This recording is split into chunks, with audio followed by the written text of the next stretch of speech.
Hi, I'm Amy Edwards. I'm the director at Elevated Charter School. We are excited to be adding grades 7, 8, and 9 for the 25-26 school year, and we are already authorized to continue adding grades up through grade 12. So we will be K through 12 starting in 26-27 school year. So anyone who enrolls now in ninth grade or below can stick with us the whole way if you love the model. I wanted to make a quick info video about our older students, and this includes grades 7, 8, and 9, but goes all the way up through high school because I know some of you are already planning that, and it's a good time to start thinking about that. So what makes Elevated different as your students get older? If you already have younger students in Elevated, you know that our classes, although virtual, are very hands-on. We send you materials. Your kids do science projects during virtual class. They do crafts. They use math manipulatives. They use magnetic letters. It's all very hands-on. Well, that doesn't stop when they get into middle and high school. We keep the project-based model going. So how about a high school where your students completed projects and actually had choices in projects and could even contribute their ideas to a project that would demonstrate what they'd been learning rather than taking a 2-hour exam? How about a high school where the teachers, parents, and students actually partner and talk and collaborate together to create a personalized learning experience? A high school where your kids are taught how to think, not what to think. So we present ideas and they are encouraged to discuss them and think about them and analyze them and think about their opinion of them. We don't present absolutes that they are supposed to memorize and repeat back. And inquiry-based learning, where your students are learning based on genuine questions that they would like to see answered. I always start the info videos with our mission. So you've probably seen this a few times. So I'm going to be really quick with this time. In the info video that focuses more on our K through 6 program, I really emphasize the words initiative and creativity. That's what our focus is for our younger students, because without initiative and creativity and confidence to take initiative and confidence to express their creativity, even make mistakes, it's hard to build on. So that's where we focus in our elementary. We definitely continue to encourage initiative and creativity as students get older, but we start to shift our focus to collaboration and to critical thinking as students get older.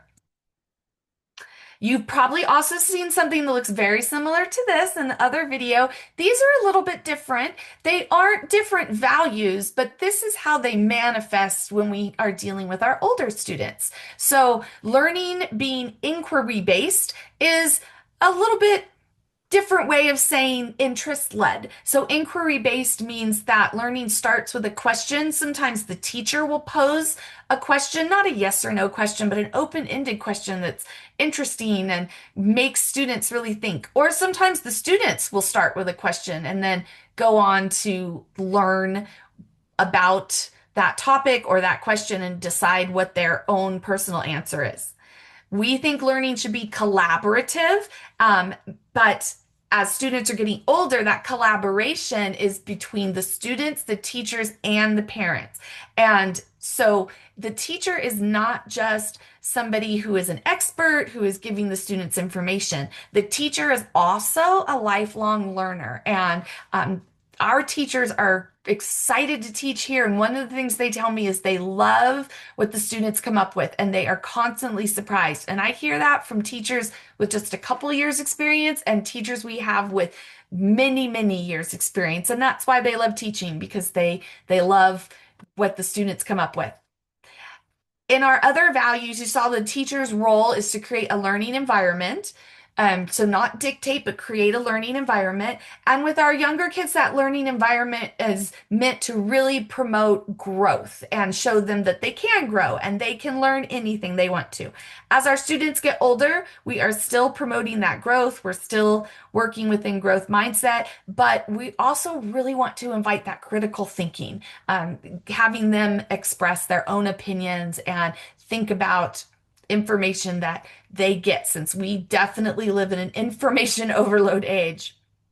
And with our older students, we really are moving toward empowering them to take ownership of their own education. That doesn't mean that we are abdicating responsibility. It just means that we're giving them a lot of the control, and then they collaborate with us to tell us what they want to learn more about, what their goals are, and then our role is to show them what the steps are to get to those goals.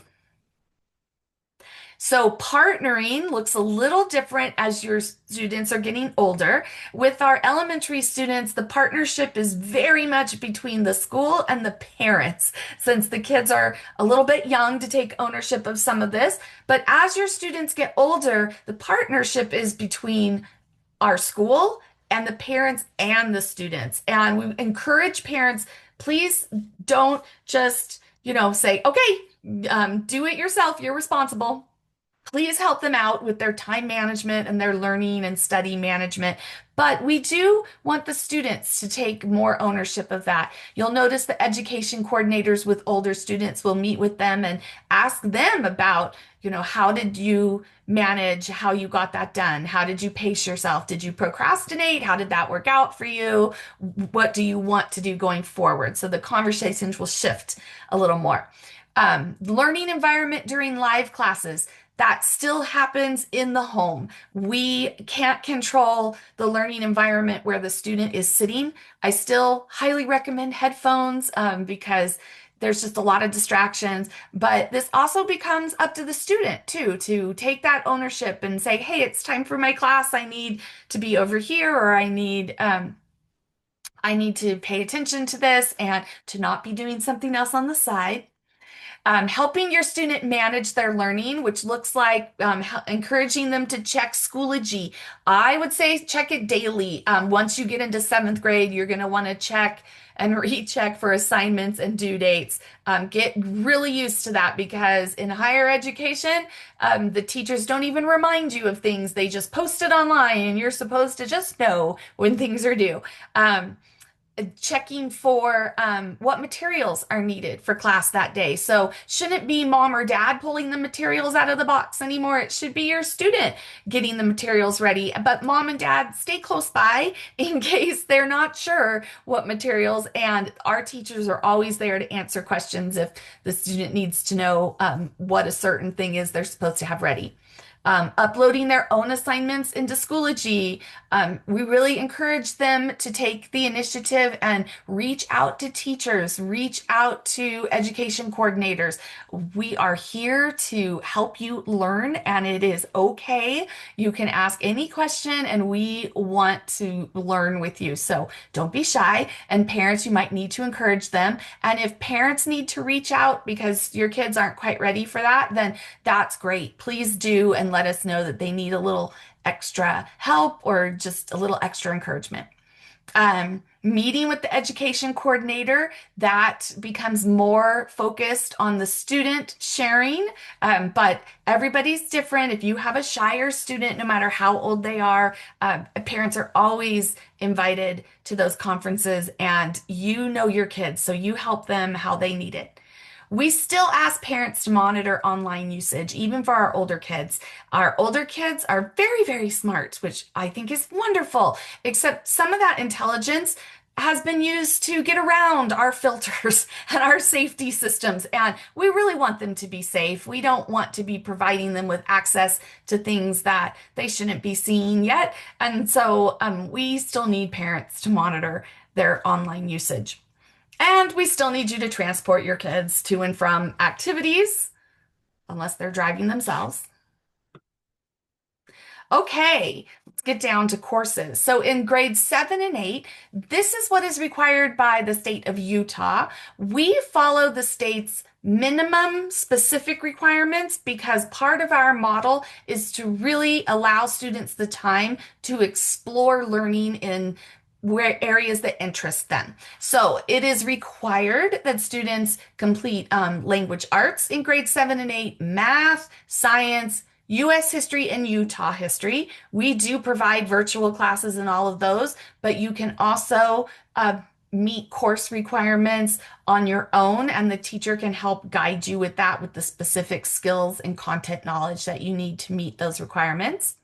You student needs to take one of the following in either grade 7 or 8, which is health education, college and career awareness, which we have a live class in this year, digital literacy, the arts, that can be visual or performing arts, and physical education. What's really great about Elevated is that you can meet course requirements, which are defined by um, demonstrating you've learned certain skills and content knowledge in many different ways. So we offer many classes that meet course requirements, but we can also customize things that you are already doing. So if you are already participating in the arts, if you are already performing in a performing art, or you are taking an art class outside of our school, we can monitor that and make that fit so that that can go on your report card and meet those requirements. So you're not having to take an extra class just for the sake of taking it through the school.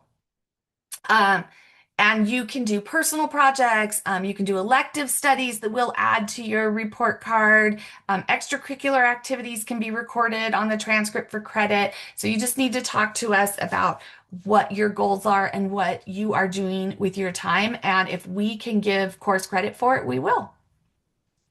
A question that I get a lot is, can students earn high school credit before grade 9? Yes, they can. There are some things to consider with that. So, first of all, that credit is not entered onto the high school transcript until the student actually starts grade 9. So, a high school transcript is not started until a student actually begins grade 9. High school transcripts are not started in grade 7 and 8 just because a student takes a high school class. So, if they take what Elevated would count as a high school course in grade 7 or 8, then when they enter grade 9 with us, we will place that on their high school transcript to be taken into account for toward their high school graduation credits. If they transfer to another school for ninth grade, we will certainly put those courses on their report card, and we will indicate that they were high school level courses, but it is up to the discretion of the new school whether or not they will transfer those courses onto the high school transcript. They get to make that call in the end. The other thing that is important to understand is that credit earned at the high school level in grade 7 or 8, although it can count toward graduation requirements, most college admissions do not count it toward admission requirements. So when a college admissions says they want 3 years of high school level math, algebra 1 or higher, they mean taken in grades 9 and above. That can differ from college to college, and we will definitely look into that for everyone's specific case, but that is the general rule. So what they do is they look at those courses taken before grade 9 as elective courses, and they do take them into account with your GPA, but you may still need to take some more math and keep going if you are looking at certain universities. These are Utah's basic graduation requirements for high school. Again, we try to leave as much room as possible for students to customize their learning while still meeting course requirements. So, 4 credits of language arts, which is 4 years of language arts, so ninth, 10th, 11th, and 12th grade. You can double that up. It is possible to finish high school a little bit early. It's very intense, but it is possible. 3 credits of math, and that is Algebra 1 or Integrated Math 1 or higher. And then 3 credits of science, and it needs to come from 2 of these areas. So, yeah, earth science, biological science, which can be biology, but sometimes it can also be marine biology or different life sciences, chemistry, physics, or computer science. Something to keep in mind is these are graduation requirements. If you are looking at applying for a university straight out of high school, they will probably have more specific requirements, such as a year of high school biology, a year of chemistry, a year of physics. So now your choices become a little more narrow if you want to apply to a university. But to graduate from high school, you can choose from these.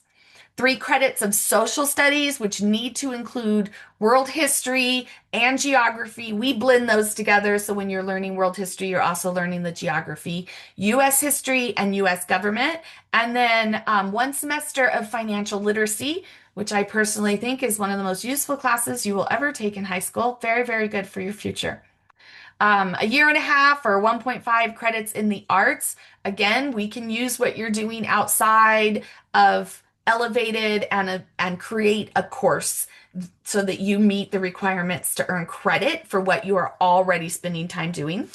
A semester of health education, we typically provide this curriculum and have families administer it so that any topics can be covered in the home if wanted, but we also have options for courses in this if you would like your student to take this in another way. 3 credits of physical education, which also includes participation skills, fitness for life, and individualized lifetime activities. Those are just different ways of approaching physical education. Participation on a competitive sports team can be applied to these credits. 1 credit of CTE, which my next slide is going to show you what CTE is if you're wondering, and then a semester in digital studies. That's pretty easy at Elevated because we integrate digital literacy into all of our classes. And you'll notice all of this does not add up to 24. That is because the additional 24 credits are courses that your student takes that either align with their goals post high school, like college or career, or are just interest based. All right. CTE stands for Career Training Education. You only need to take 1 credit of CTE for graduation requirements. However, if your student is very interested in one of these areas, each of these is what is called a pathway. And if your student completes a pathway, they often end with a certification in this area, which makes them very employable right out of high school or whenever they finish their certification. So if they don't finish it by the time they finish high school, at least they have a head start and they can do that. Some students, this is the path that they want to do rather than university. So we customize everything based on what their goals are after high school. And yeah, as you can see, there are a lot of different paths in CTE. So and most of them are very hands-on, application-based, taught by people who have field experience in these areas. All right, our classes for 25-26. You saw this in the info video, but it's only going to be the classes for grades 7 through 9. We are combining our 7 through 9 classes just for 25-26.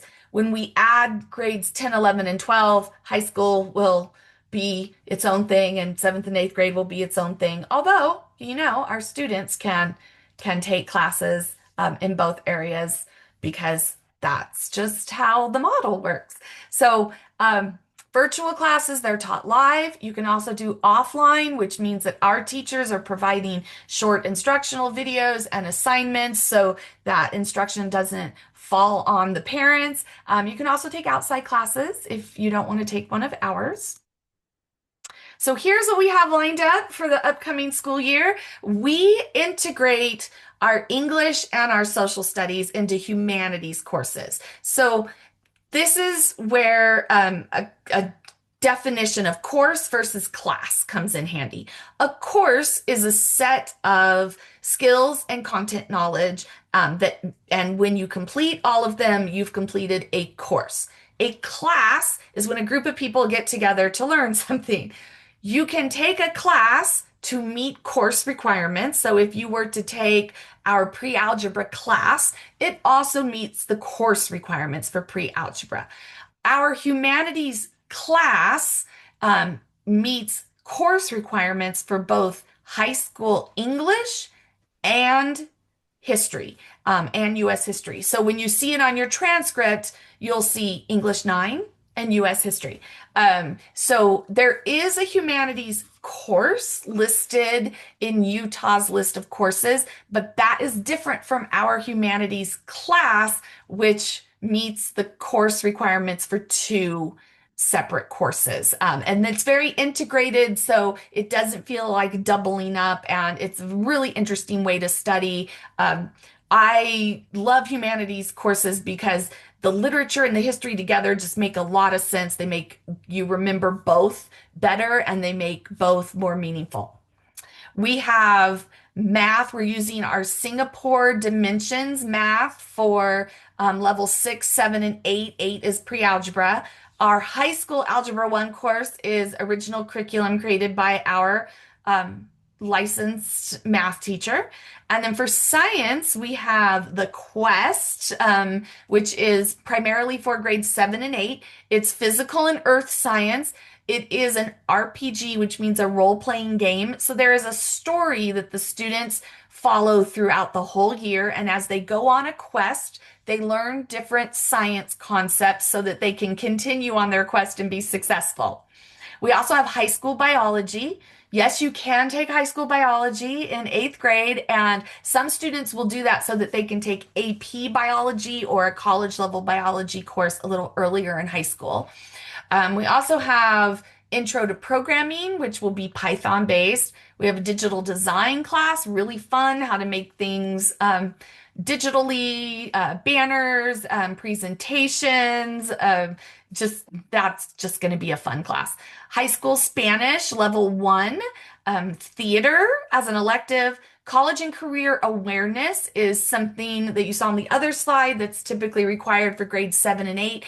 If you have not been in a traditional school for grades 7 and 8 and you are in ninth grade, I would really encourage you to take the college and career awareness. It's a really fun class. There's a lot of interest surveys and personality tests and diving into what your personality and interests, what jobs that means you might enjoy doing. And then the teacher makes a connection between the jobs that you would find interesting and what's required to get you there. And that's a great class to take either right before high school or in ninth grade so that you can use that knowledge to then plan your courses for the rest of high school. And then we are offering creative writing for any budding authors out there. That is taught by one of our teachers who loves writing, and she actually has a master's of fine arts in writing. So she's a great resource for that. And we have some clubs for our older kids. We have an advanced art club taught by an artist. She's been an artist for at least 30 years. She does beautiful work, but she also does a great job of teaching art. ASL 1 club, that is great preparation for if you want to later take high school level ASL as a high school English, high school language class to count toward college admission, or even a college level 1 ASL class. We have a D&D club, we have coding and robotics club, and we have a student council. Our student council club is going to be reading through the 7 Habits of Highly Effective Teens. And there's no homework, but we will send you the workbook and we encourage you to do the workbook. And as you're also learning about those habits, student council will have chances to plan service projects, to plan social activities, both virtually and in person. And we just want your ideas. We want to give you some power to create some activities because we think you're all very creative. And I'm always really impressed with what the students come up with. Monday Fun Day, you saw this on the other info, but I just wanted to explain that it is absolutely for the older kids as well. We have some activities where we start out as one big group. If, for example, we're bringing in Hawkwatch, and if he's bringing in live animals, all the kids can see them at the same time. And then we'll split the group by age, and the older kids will be able to do some activities that are appropriate and fun for them, and the younger kids will do some activities that are fun for them. Most of the facilities we use on Mondays have more than one room so that we can split like that as needed. If you have any questions, I'm Amy Edwards. This is my direct email. This is my direct phone number, and I'm always happy to talk to parents and share more. Thank you.